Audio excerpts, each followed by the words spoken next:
شفيعنا سيدنا ومولانا محمد معدنه الكرم وآله الكرام وأصحابه العظام ومن الكريم وبارك وسلم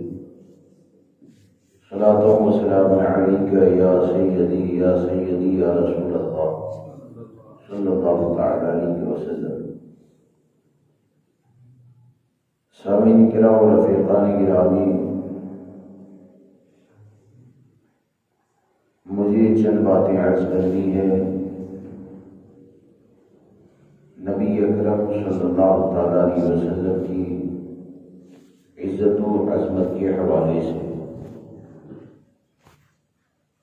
اور اس میں ناموس رسالت کی حفاظت میں ایک مسلمان کا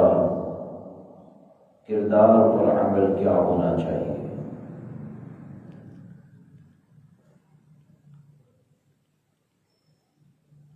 یقیناً جو موجودہ وقت میں حالات ہیں وہ آپ بھی جانتے ہیں، ہم بھی جانتے ہیں، اور مسلمانوں کے سامنے ایک معاملہ نہیں ہے بلکہ مختلف قسم کے خطرے ہیں، اور کامیاب وہی ہیں جو ایمان کے ساتھ رہیں اور ایمان کے ساتھ دنیا سے جائیں۔ اور آقا کریم صلی اللہ تعالی علیہ وسلم یقیناً آپ سے محبت کرنا یہ ایمان ہے، اور آپ کی معاذاللہ صدبار معاذاللہ ذرہ برابر بھی دشمنی دل میں پیدا ہو جائے یا ذرہ برابر بھی اگر گستاخی ہو تو یقیناً یہ کفر ہے اور آدمی کے لیے اسلام سے نکلنے کا ذریعہ ہے۔ امام اہل سنت سرکار سیدی اعلیٰ حضرت کنز الکرامت جبل الاستقامت امام احمد رضا فاضل بریلوی رضی اللہ تبارک و تعالیٰ فرماتے ہیں کہ اللہ کی سرتاب و قدم شان ہے یہ انسان ہی انسان، وہ انسان ہے یہ قرآن تو ایمان بتاتا ہے انہیں، ایمان یہ کہتا ہے میری جان ہے یہ۔ اور جب کبھی آقا کریم صلی اللہ تعالی علیہ وسلم کے ناموس کی بات آئے تو آپ موجودہ حالات کو اگر دیکھیں گے تو ایسا محسوس ہوتا ہے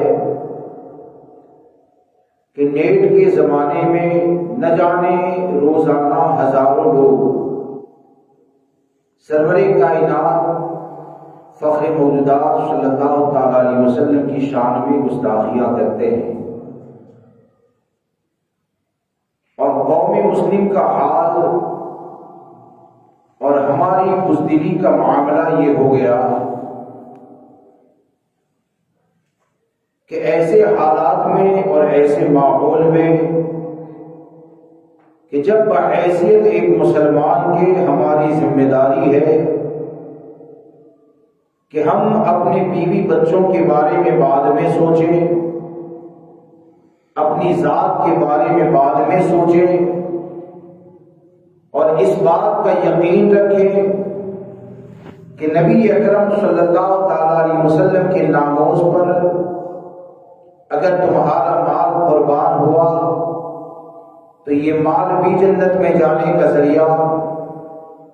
اگر جان قربان ہوئی تو جان بھی جنت میں جانے کا ذریعہ، اگر تمہاری عزت کے اوپر حملہ ہوا تو بظاہر دنیا کی ذلت کو گوارا کر لینا یہ بھی جنت میں جانے کا ذریعہ۔ اور صرف یہ کہ سروں کی تعداد کو گنا جائے کہ لاکھوں مسلمان پائے جاتے ہیں، کروڑوں مسلمان پائے جاتے ہیں، تو یقین جانیں کہ سر کی گنتی کو نہیں دیکھا جاتا ہے بلکہ صحابہ کرام نے اور ہمارے بزرگوں کی تعلیم نے ہم کو یہ بتایا کہ اگرچہ بظاہر گننے میں جنگ بدر میں 313 سر پائے جاتے تھے، گننے میں کتنے سر تھے مردوں میں؟ بظاہر یہ 313 سر پائے جاتے تھے، لیکن یہ جتنے بھی سر والے تھے وہ اپنے سر کی حفاظت کی کوشش نہیں کرتے تھے، بلکہ ان کی زندگی کا مقصد یہ تھا کہ چاہے جان ہو، مال ہو، عزت ہو، آبرو ہو، چاہے سر ہو، وہ قدم مصطفیٰ پر قربان کرنے میں دونوں جہاں میں سلامتی سمجھتے تھے۔ اور ایسے سر والے جب ہوتے ہیں نا تو وہ سر کی عظمت کا حال یہ ہوتا ہے کہ ایسی عظمت والا سر لے کر اگر ہندوستان کے اندر اگر تنے تنہا غریب نواز آ جائے تو یہ ایسی عظمت والے سر ہیں کہ بقول امام احمد رضا کہ دل ہے وہ دل جو تیری یاد سے معمور رہا۔ دل تو بہت سے ہیں، دل تو بہت سے ہیں، جو بھی جاندار نظر آئے گا وہاں پر دل ہے، لیکن اللہ رسول کی بارگاہ میں کس دل کی عزت ہے، کس دل کی عظمت ہے؟ امام اہل سنت گویا کہ تمام بزرگوں کے عقیدے اور نظریے کی ترجمانی کرتے ہوئے یوں ارشاد فرماتے ہیں کہ دل ہے وہ دل جو تیری یاد سے معمور رہا، سر ہے وہ سر جو تیرے قدموں پہ قربان گیا، سر ہے وہ سر جو تیرے قدموں پہ قربان گیا۔ آپ دیکھیے کہ آج ہماری موجودہ وقت میں ذمہ داری کیا ہے؟ ہم اپنی تاریخ کو اٹھا کر دیکھیں تو ہم کو یہ سمجھ میں آئے گا کہ ایک مسلمان اگر سچا عاشق رسول بن جائے تو چاہے کافر ہو، چاہے مشرک ہو، چاہے گستاخ رسول ہو، مسلمان سے مقابلہ کرنے والی دنیا کے اندر کوئی طاقت نہیں ہوتی ہے۔ صرف یہ ہے کہ ہم اللہ و رسول عز و جل و صلی اللہ تعالی علیہ وسلم کی رضا کے خاطر دین کے لیے قربانیاں پیش کریں، دین کے لیے پریشانیوں کو برداشت کریں، اور اس بات کو یاد رکھیں کہ یہ دین جو ہم تک پہنچا ہے تو ہم سیر و تفریح کے لیے تو بہت سی جگہوں پر جاتے ہیں، تاج محل بھی دیکھ لیا، لال قلعہ بھی دیکھ لیا، لیکن ہندوستان کے اندر ایسی جگہ بھی آپ کو نظر آئے گی کہ قسم خدا کی اس سرزمین سے جب آپ گزریں گے اور اگر اللہ تبارک و تعالیٰ نے اگر وہ دل عطا فرمایا ہے جو عبرت کو حاصل کرتا ہے، اگر عبرت کو حاصل نہ کرے نا تو ہم نے تو دیکھا ہے عبرت اگر حاصل نہ کرے تو 10 جنازے بھی اگر ہوتے ہیں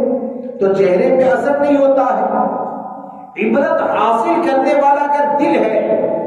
تو یہ دین جو ہم تک پہنچا، یہ اسلام جو ہم تک پہنچا اور اللہ و رسول کی رضا کے خاطر اور اس دین کے احکام کو ہم تک پہنچانے کے لیے جن لوگوں نے اپنا سب کچھ قربان کر دیا، قسم خدا کی وہ ان لوگوں میں نہیں تھے کہ جیسے کہ ہمارا معاملہ ہوتا ہے کہ میں جب بھی دین کی بات آئے گی تو سب سے پہلے سوچوں گا کہ میری بیوی بھی ہے، میرے 3 بچے بھی ہیں، میں دنیا سے چلا گیا تو میرے بچوں کا کیا ہوگا؟ آپ نے اور ہم نے بھی اسکول کے اندر پڑھا، سومناتھ کے اتہاس کے بارے میں پڑھا ہے نا، سومناتھ کے اتہاس کے بارے میں پڑھا ہے۔ میں خود اس جگہ کو دیکھا اور ویراول کی سرزمین جو ہے نا، اس سرزمین کے اوپر جائیں گے تو وہاں پر سرکار سیدنا غریب نواز رضی اللہ تبارک و تعالیٰ کے پہلے کے بزرگ گزرے ہیں جن کو حضرت ابو الحسن عراقی رحمۃ اللہ علیہ کہا جاتا ہے۔ کیا کہا جاتا ہے؟ بار بار جانا ہوتا ہے، ابھی 4-5 دن پہلے بھی میں وہیں پر تھا۔ حضرت ابو الحسن عراقی رحمۃ اللہ تعالیٰ علیہ یہ وہ ہے کہ جنہوں نے حضرت محمود غزنوی کو دعوت دے کر بلایا۔ سرکار غریب نواز سے پہلے کے بزرگ ہیں، انہوں نے محمود غزنوی کو دعوت دے کر بلایا اور وہاں پر جو سومنات کے اوپر اٹیک ہوا، حملہ ہوا، مسلمان کے اوپر جو ظلم کیا جاتا تھا، اس ظلم کے خاتمے کے لیے حضرت ابو الحسن عراقی نے جب بلایا نا، تو اس چیز کو یاد رکھ کے چلے کہ یہ محمود غزنوی رحمت اللہ تعالی علیہ کی فوج اور جماعت، یہ وہ جماعت ہیں کہ ان میں حضرت سید سالار مسعود غازی بھی تھے۔ نام سنا ہے سید سالار مسعود غازی کا؟ نام سنا ہے نا؟ حضرت سید سالار مسعود غازی یہ 17 یا 18 سال کی عمر میں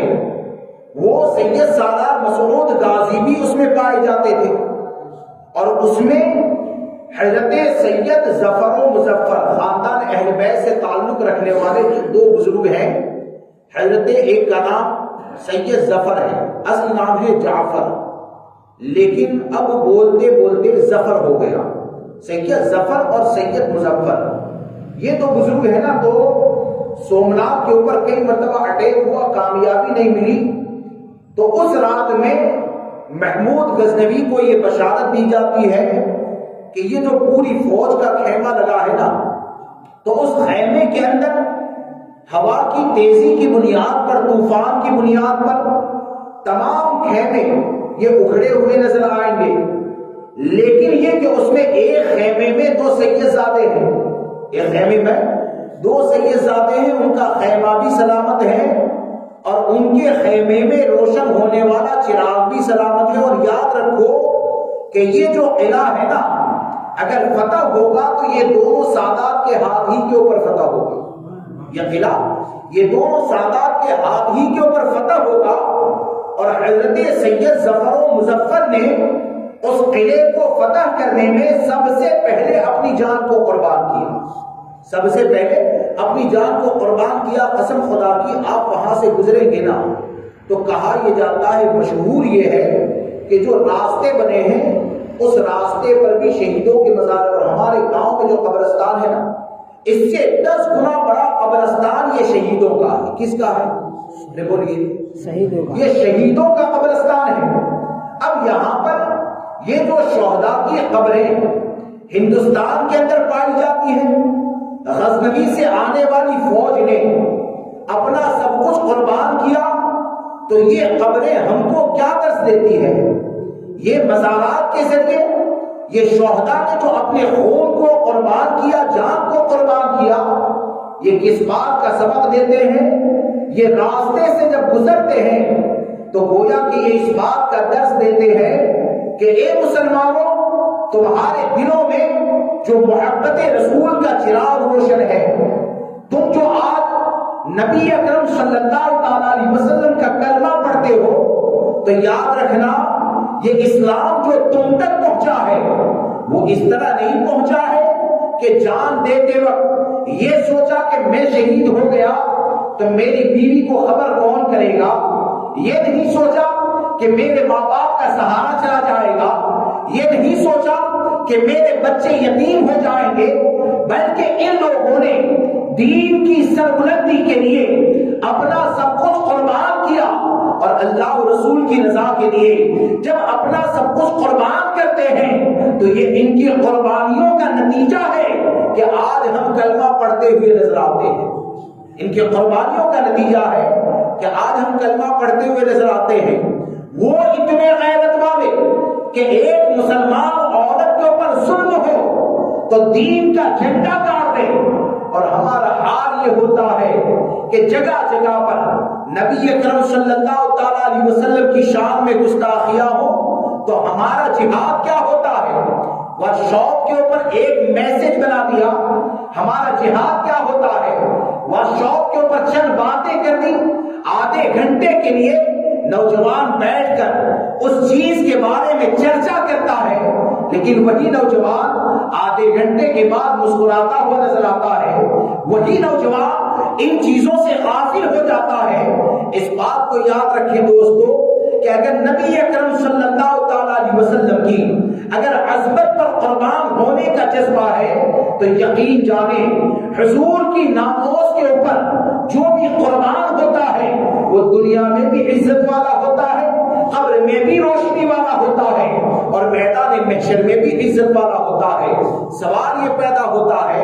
کہ آج تک تو ایسے حالات نہیں پائے جاتے، آج تک تو حالات اتنے زیادہ خراب نہیں تھے کہ آقا کریم صلی اللہ تعالی علیہ وسلم کی شان میں اتنی کھلی طور پر گستاخیاں کی جائے، معاذ اللہ۔ آج ایسا کیوں ہوا؟ اس بات کو یاد رکھ کے چلیں کہ پوری دنیا کا ٹارگٹ جو ہے نا وہ واحد اہل سنت و جماعت ہے۔ پوری دنیا کا ٹارگٹ جو ہے وہ واحد ہے اہل سنت و جماعت۔ اور یہاں پر آپ دیکھیں کہ ہمارے عشق کا امتحان کیا ہے۔ ہم یہ تو کہتے ہیں ہم سنی ہیں، ہم یہ تو کہتے ہیں کہ ہم پیور سنی ہیں، ہم تو نبی اکرم صلی اللہ تعالی علیہ وسلم سے محبت کرنے والے ہیں، لیکن دوستو ہم اور آپ غور کریں، سوچیں کہ ہم سنی کیسے ہیں۔ ہم آقا کریم صلی اللہ تعالی علیہ وسلم کی محبت میں کیا قربانیاں دے سکتے ہیں؟ ہم آقا کریم صلی اللہ تعالی علیہ وسلم کی عظمت کی بات آئے تو کیا غیروں کا مقابلہ کر سکتے ہیں؟ یا مقابلہ کرنے کے بجائے اپنے چولہے کی فکر ہوتی ہے، اپنے گھر بار کی فکر ہوتی ہے؟ اس بات کو یاد رکھیں کہ کم سے کم عملی طور پر اگر ہم نے اپنا محاسبہ نہ کیا نا تو یاد رکھیں کہ صرف دھرنا کرنے سے اور بیٹھ کر ٹی وی کے اوپر سماچار دیکھنے سے کچھ نہیں ہوتا ہے۔ یہ قرب قیامت ہے، اور جو علامت بتائی گئی تھی وہ علامت ظاہر ہو رہی ہے کہ مسلمان تو کثرت سے ہوں گے، لیکن ان کے اوپر اس طرح لوگ ٹوٹ پڑیں گے کہ جس طرح کھانے کے اوپر ٹوٹ پڑتے ہیں۔ تو کیا آج ایسے حالات نہیں ہیں؟ آج یقیناً یہ ایسے حالات بن رہے ہیں، تو یہ کس بنیاد پر ہے کہ اگر عملی طور پر ہم دیکھیں گے، میں بھی اپنا جائزہ لوں، آپ بھی اپنا جائزہ لیں اور اس بات کے اوپر غور کریں کہ آج تم اور ہم جو اپنے بچے کے لیے ایک دن کے اندر تکلیف کو برداشت کرتے ہیں، آج ہم اور آپ رزق کے لیے جتنی پریشانیوں کو برداشت کرتے ہیں، آج ہم اور آپ اپنے دنیاوی مسائل کے لیے جتنی پریشانیوں کو برداشت کرتے ہیں، ہم میں سے کون ایسا ہے جو 24 گھنٹے میں اپنا حساب کرے اور حساب کرنے کے بعد غور کرے کہ تم نے آج دین کے لیے کتنی پریشانیاں برداشت کی ہیں، آج تم نے اپنے گھر میں دین کا پیغام پہنچانے کے لیے کتنی تکلیفوں کو برداشت کیا ہے۔ کیا محبت رسول کا یہ مطالبہ ہے؟ کیا محبت بزرگان دین کا یہ مطالبہ ہے کہ ہم نے ایک دن کے لیے ذکر کر لیا، ذکر کرنے کے بعد بھول گئے؟ یاد رکھیں یہ مطالبہ یہ کوئی اور نہیں کرتا ہے، بلکہ مطالبہ کرنے والی ذات وہ ہے کہ جن کو اللہ تبارک و تعالیٰ نے حاکم بنا کر بھیجا ہے، جن کے فیصلے کے اوپر کوئی انگلی نہیں رکھ سکتا، جن کے فیصلے کی مخالفت کرنا یہ دنیا اور آخرت میں ذلت کا ذریعہ ہے۔ ہمارے آقا صلی اللہ تعالیٰ علیہ وسلم نے کون سی محبت کا مطالبہ فرمایا؟ ہمارے آقا نے فرمایا صلی اللہ تعالیٰ علیہ وسلم لا یؤمن احدکم حتی اکون احب الیہ من والدہ وولدہ والناس اجمعین، کہ تم میں سے اس وقت تک کوئی مومن نہیں ہو سکتا جب تک اپنے باپ سے زیادہ، جب تک اپنی اولاد سے زیادہ، جب تک تمام لوگوں سے زیادہ مجھ سے محبت نہ کرے، جب تک تمام لوگوں سے زیادہ مجھ سے محبت نہ کرے۔ سمجھانے والے انداز میں آپ کے سامنے ایک بات عرض کرتا ہوں کہ جب سرکار صلی اللہ تعالیٰ علیہ وسلم نے یہ فرما دیا کہ مومن اس وقت تک نہیں ہو سکتا جب تک باپ، اولاد، تمام لوگوں یعنی مخلوق میں تمہارے جتنے بھی رشتے ہیں نا، ان تمام رشتوں میں سب سے زیادہ اگر کسی کی ذات سے محبت کرنی ہے تو وہ ہمارے آقا کی ذات سے محبت کرنی ہے۔ اور حضور تاج شریعہ ایک جملہ ارشاد فرماتے تھے، اللہ تبارک و تعالیٰ ان کی قبر پر رحمتوں کی بارشیں نازل فرمائے، کہ آپ ایک بہت پیارا جملہ ارشاد فرماتے تھے، میں نے ایک کتاب میں پڑھا، بات آئی تو عرض کر دوں کہ حضور تاج شریعہ کہتے تھے اے سنیوں، ہمارا رشتہ نبی کے علاوہ کسی سے نہیں ہے۔ کیا کہتے ہیں؟ ہمارا رشتہ نبی کے علاوہ کسی سے نہیں ہے، نہ باپ سے ہمارا رشتہ، نہ ماں سے ہمارا رشتہ، نہ بھائی سے ہمارا رشتہ، نہ بہن سے ہمارا رشتہ۔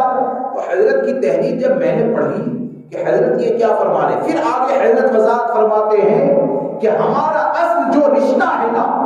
وہ نبی اکرم صلی اللہ تعالی علیہ وسلم کی ذات سے ہے۔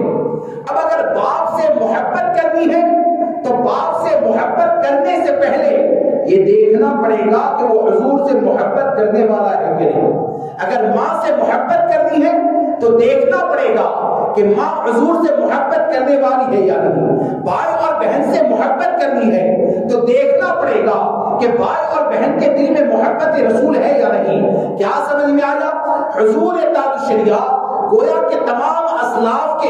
عقیدے کو بیان کرتے ہوئے ہم کو یہ درس دیتے ہیں کہ نبی کی ذات سے جس جگہ پر بھی محبت نہ پائی جاتی ہو وہ تیرا کتنا بھی قریبی رشتہ دار ہو اس سے محبت کرنا یہ ہلاکت ہے۔ اور اسی لیے آپ نے فرمایا کہ نبی سے جو ہو بیگانہ اسے دل سے جدا کر دے، پدر مادر برادر مال و جا سب ان پر فدا کر دے، پدر مادر برادر مال و جا سب ان پر فدا کر دے۔ تو یہ کیسے ہوتا ہے؟ اب آپ دیکھیے کہ آج عملی طور پر آپ دیکھیں گے تو ہم بھی اپنی کمزوریوں کو محسوس کر سکتے ہیں، آپ بھی اپنی کمزوریوں کو محسوس کر سکتے ہیں کہ آج تمہارے باپ کو، ہماری ماں کو، ہماری بہن کی عزت کے اوپر حملہ ہوتا ہے تو کیا آپ نہیں جانتے ہیں کہ ایک بیٹا باپ کو اگر کوئی گالی دیتا ہے اس کے بعد بھی اگر خاموش رہے تو کیا لوگ نہیں کہتے کتنا بے غیرت لڑکا ہے کہ اپنے باپ کی بھی حفاظت نہیں کر پاتا؟ بہن کے اوپر حملہ ہو کیا یہ نہیں کہتا ہے کہ یہ کتنا بے غیرت ہے کہ اپنی بہن کی عزت کی حفاظت نہیں کر پاتا اور دفاع کرنے کی کوشش بھی کرتا ہے؟ لیکن کیا یہی معاملہ ہمارا نبی اکرم صلی اللہ تعالی علیہ وسلم سے محبت کے بارے میں ہے؟ یہی غیرت ہماری آقا کریم صلی اللہ تعالی علیہ وسلم سے محبت کے بارے میں ہے؟ اور سرکار صلی اللہ تعالی علیہ وسلم کی ذات تو وہ ذات ہے کہ تم اور ہم تو کیا، صحابہ کرام نے اپنا سب کچھ نبی اکرم کی ذات کے اوپر قربان کیا۔ اور کس انداز میں قربان کیا میں آپ کو عرض کرتا چلوں کہ صحابہ کرام رضوان اللہ تعالی علیہ اجمعین کی قربانیاں کیا۔ آج جو بزدلی کا درس ہے نا، آج لوگوں کو بزدل بنانے کا کام کیا جاتا ہے۔ اس چیز کو یاد رکھیں کہ ایک مسلمان واقعی میں مسلمان بن جائے نا وہ بزدل کبھی نہیں ہو سکتا ہے۔ ارے موت سے ڈرتا وہ ہے، موت سے ڈرتا وہ ہے کہ جس کو موت کا خوف رہے۔ حضور تاج الشریعہ ایک مقام پر فرماتے ہیں کہ ان پہ مر مٹنا ہے دوام زندگی، ان پہ مر مٹنا ہے دوام زندگی۔ یعنی حضور تاج الشریعہ ایک شعر میں کہتے ہیں کہ اگر نبی اکرم صلی اللہ تعالی علیہ وسلم کی محبت میں اگر تم مر گئے نا، حضور صلی اللہ تعالی علیہ وسلم کی محبت میں اگر تم مر گئے، اگر تم دنیا سے چلے گئے نا تو یہ مرنا کیا ہے؟ یہ قبر میں جانے کے بعد ہمیشہ کی زندگی کا سامان ہے۔ قبر میں جانے کے بعد ہمیشہ کی زندگی کا سامان ہے، ان پہ مر مٹنا ہے دوام زندگی۔ یوں سدا جینے کی چاہت کیجیے، یوں سدا جینے کی چاہت کیجیے۔ یعنی آپ یہ فرماتے ہیں کہ تم اگر جینا چاہتے ہو نا تو حضور کی محبت میں مرو، اگر تم جینا چاہتے ہو تو حضور کی عظمت پر اپنی جان کو قربان کر دو، تو یقین جانے کہ معاملہ یہ ہو جائے گا کہ جان جانے کے بعد اللہ ہمیشگی کی زندگی عطا فرمائے گا، اللہ تبارک و تعالی ہمیشگی کی زندگی عطا فرمائے گا۔ اور پھر آپ فرماتے ہیں کہ کاش کہ موت ایسی ہو جائے کہ ہم مرے تو نبی اکرم صلی اللہ تعالی علیہ وسلم کا روح مبارک اگر ہماری نظروں کے سامنے ہو تو حضور تاج الشریعہ فرماتے ہیں کہ جان لینے آئے وہ جانے جہاں، جان لینے آئے وہ جانے جہاں، موت سے پھر کیسے نفرت کیجیے؟ آدمی مرنے سے ڈرتا ہے نا، تو حضور تاج الشریعہ فرماتے ہیں موت سے نفرت کیوں کریں، موت سے ڈرے کیوں؟ بس اتنا ہو جائے کہ جس وقت ہماری روح قبض ہو تو ہمارے کا چہرہ مبارک ہماری نظروں کے سامنے ہے۔ موت جان لینے آئے وہ جانے جہاں، موت سے پھر کیسے نفرت کیجئے۔ تو اس لیے دوستو یاد رکھیں کہ آج ہماری ذمہ داری یہ ہے، آج ہماری ذمہ داری یہ ہے کہ ہم نبی اکرم صلی اللہ تعالیٰ علیہ وسلم سے سچی محبت کریں، اور ان چیزوں میں ہم اپنے اسلاف، اپنے بزرگوں کی زندگی کو دیکھیں، اور صرف زبانی دعویٰ نہیں۔ آج تو ہوتا یہ ہے کہ جان اگر چلی جائے گی، جان اگر چلی جائے گی تو صرف فکر یہ رہتی ہے کہ بھائی میرا بیٹا چلا گیا، اس کے جانے کے بعد بچوں کا کیا، فلاں چلا گیا، اس کے جانے کے بعد اس کا کیا۔ میں آپ کو ایک بات بتاؤں، ہر چیز کا مالک اللہ تبارک و تعالیٰ ہے۔ اللہ تبارک و تعالیٰ اس بات پر قادر ہے کہ ہم اگر دنیا سے چلے جائیں اور بچے کو اگر بادشاہ بننا ہے تو وہ بادشاہ ہی بنے گا۔ ایک مثال مجھے یاد آئی کہ حضرت سرکار سیدی خواجہ دانا رحمۃ اللہ علیہ سورت شہر میں مزار ہے، پرسوں میں ایک جگہ پر بیٹھا تھا، کچھ کے تعلق سے بات چل رہی تھی، تو مجھے صاحب نے کہا کہ حضرت بے خوفی پیدا ہو، حضور کی محبت پیدا ہو، اس کے لیے جو ہم کو دنیا کی فکر لگی رہتی ہے کہ ہم جائیں گے تو کیا ہوگا، فنا کیا ہوگا، تو میں نے کہا اس کو اگر سمجھنا ہے تو خواجہ دانا سرکار کی زندگی کو دیکھیں کہ سرکار خواجہ دانا رحمۃ اللہ تعالیٰ علیہ جو ہے نا، ان کا معاملہ یہ کہ آپ کی پیدائش ہوئی اسی وقت یا آپ کے پیدا ہونے سے پہلے آپ کے والد صاحب شہید ہو چکے ہیں، آپ کے پیدا ہونے سے پہلے یا آپ کی پیدائش ہوئی فوراً آپ کے والد صاحب ایک جنگ میں اسلام کی سربلندی کے لیے شہید ہو چکے تھے۔ اب آپ جب پیدا ہوئے تو آپ کی والدہ کا بھی انتقال ہو گیا، اور کہاں پر پتہ ہے؟ جنگل میں۔ کہاں پر؟ جنگل میں۔ اب جنگل میں سرکار خواجہ دانا رحمۃ اللہ تعالیٰ علیہ یہ تنے تنہا ہے، دودھ پلانے والا کوئی نہیں، حفاظت کرنے والا کوئی نہیں۔ آپ کے والد ماجد نے اپنے دوست کو خواب میں یہ بتایا کہ میرے شہزادے کی جنگل میں پیدائش ہوئی ہے، جا کر اس کی پرورش کرو، جا کر اس کی پرورش کرو۔ اور خواجہ دانا رحمۃ اللہ تعالیٰ علیہ کے والد کے وہ دوست جب آئے نا، تو میں یہ بتانا چاہتا ہوں کہ اللہ تبارک و تعالیٰ اگر عطا کرنا چاہے نا تو بظاہر جو معاملہ خواجہ دانا سرکار کے ساتھ تھا وہ یہ تھا کہ جس وقت آپ دنیا میں آئے تو آپ کے پاس بظاہر کوئی سہارا نہیں تھا، نہ باپ ہے، نہ ماں ہے، نہ عیز و اربا ہے، نہ رشتہ دار ہے، لیکن اللہ تبارک و تعالیٰ نے ان کو وہ مقام عطا فرمایا کہ اپنے وقت کا بادشاہ بھی ان کی بارگاہ میں بھکاری بن کے جاتا ہے۔ اپنے وقت کا اگر بادشاہ ہوتا ہے نا تو وہ بھی بھکاری بن کر جاتا ہے۔ تو جب آپ کے والد ماجد نے آپ کے دوست کو خواب میں بشارت دی اور وہ پہنچے تو انہوں نے یہ دیکھا کہ اس جگہ پر جہاں پر خواجہ دانا رحمۃ اللہ تعالیٰ علیہ ابھی 2 دن 3 دن کے ہیں تو چاروں طرف سے جانوروں نے گھیر لیا ہے، تو وہ ڈر گئے کہ کہیں بچے کو جانور نقصان تو نہیں پہنچائیں گے، لیکن وہاں پر جا کر دیکھا تو یہ دیکھا کہ شہنشاہ سورت کو ہندی دودھ پلا رہی ہے، شہنشاہ سورت کو ہندی دودھ پلا رہی ہے، اور تقریباً 15 سال سے زیادہ کی عمر آپ نے جانوروں کے درمیان گزاری ہے، آپ نے جانوروں کے درمیان گزاری، جنگل میں گزاری، لیکن اللہ تبارک و تعالیٰ نے ان کو سورت کا شہنشاہ بنا کر بھیجا۔ اللہ تبارک و تعالیٰ نے ان کو سورت کا شہنشاہ بنا کر بھیجا۔ تو یہ بزرگان دین کے جو نقش قدم ہے وہ نقش قدم ہم کو یہ بتاتے ہیں کہ ہماری زندگی کا اصل مقصد یہ ہے کہ ہم خود دیندار بنے، ناموں سے رسالت کے اوپر پہرا دینے کی کوشش کریں، اور ایسے متسلم سنی بنے کہ ہمارے یہاں ناموز کے معاملے میں نام کے فرق کو نہیں دیکھا جاتا کہ فرانس کا یہودی نام ہو تب تو جذبہ پیدا ہو جائے، اور عبد الکریم نام کا گستاخی کرے تو معاذ اللہ گھر کے لیے دروازہ کھول دیا جائے۔ یہ معاملہ نہیں ہوتا ہے۔ منصب نبی فقر، یعنی جو بھی ہمارے آقا کی شان میں گستاخی کرنے والا ہوگا تو وہ ایسا ہے کہ اس کی سزا ایک ہی ہے کہ اسے سزائے موت ہی دی جاتی ہے، اس کو سزائے موت ہی دی جاتی ہے۔ اب آپ دیکھیں کہ آج کے وقت میں جو خاص